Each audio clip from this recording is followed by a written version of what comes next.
म्हणजे एकीकडे केशवसूत सारखा कवी आपल्या काव्य लेखनाच्या माध्यमातून प्रश्न विचारला दिसतो, तर दुसरीकडे माणसानेच गावे माणसाचे गीत असं म्हणणारा नामदेव ढसाळ आपल्याला दिसतो. अशी कवितेतून जगणं लिहिणारी आणि जगण्यातून कविता येणारी अशी एक परंपरा आपल्याकडे दिसते. आणि अशा सगळ्या परंपरेमध्ये आपण जर पाहिलं तर कवी हा सगळ्यांना आवडता असणारा असतो. आणि म्हणूनच मगाशी जेव्हा आपल्याकडे अध्यक्षीय भाषणाच्या पहिल्यांदा म्हणजे सुरुवातीला जेव्हा सगळे आपल्याच महाविद्यालयातील शिक्षक कविता म्हणत होते, तेव्हा एक काव्य मैफिल इथे जमली होती. आणि मला सुद्धा आतून खूप वाटत होतं की आता आपण आपली कविता सादर केली पाहिजे. म्हणजे मी एका माझ्या कवितेत म्हणतो की गावाकडून आलेला एक तरुण या शहरामध्ये येतो आणि स्वप्न घेऊन येतो, तेव्हा माझ्यासारखा कवी म्हणतो की असे कसे वाढले हे ओझे मनाचे, कधी कोण असते कोण कोणाचे. असे कसे वाढले हे ओझे मनाचे, कधी कोण असते कोण कोणाचे.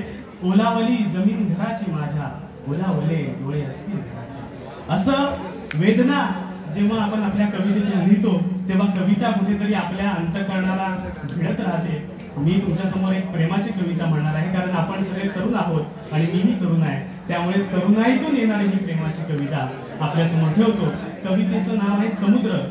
म्हणजे तिला समुद्र आवडतो आणि याचा मला राग येतो. आणि त्यातून ही लिहिलेली कविता आहे की डोळ्यांनाही समुद्र म्हणालो असतो मी, डोळ्यांनाही समुद्र म्हणालो असतो मी, किनाऱ्याचे काय करू उभा असतो मी. डोळ्यांनाही समुद्र म्हणालो असतो मी, किनाऱ्याचे काय करू उभा असतो मी. तो तर माझा दुश्मन, तो ठसे पुसतो तुझे. तो तर माझा दुश्मन, तो ठसे पुसतो तुझे. समुद्र पाहिला की खूप रागात असतो मी. समुद्र पाहिला की खूप रागात असतो मी. आणि तुला इतका आवडतो म्हणूनच फोडला, तुला इतका आवडतो म्हणूनच फोडला. चित्रात तुझ्या किनारा आणि असतो मी. चित्रात तुझ्या किनारा आणि असतो मी. येतो आणि निघून जातो सोपे त्याच्यासाठी. येतो आणि निघून जातो सोपे त्याच्यासाठी. इतका दुरावा असा किनारा असतो मी. आणि दोन सुट्टे शेर असे आहेत की झुमक्यावरती आहे की ती येण्याआधी येतो आवाज झुमक्याचा, ती येण्याआधी येतो आवाज झुमक्याचा. मला फार होतो का असा भास झुमक्याचा. ती येण्याआधी येतो आवाज झुमक्याचा, मला फार होतो का असा भास झुमक्याचा. आणि किती झुमके त्याच्याकडे विक्रीस होते, किती झुमके त्याच्याकडे विक्रीस होते.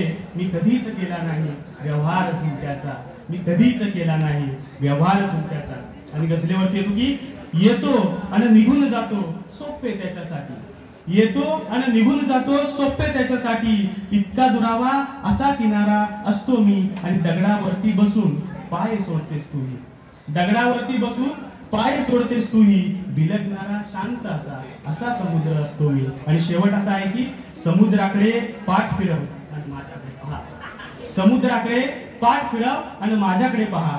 तुझ्यासाठी तुझा असा समुद्र असतो मी, तुझ्यासाठी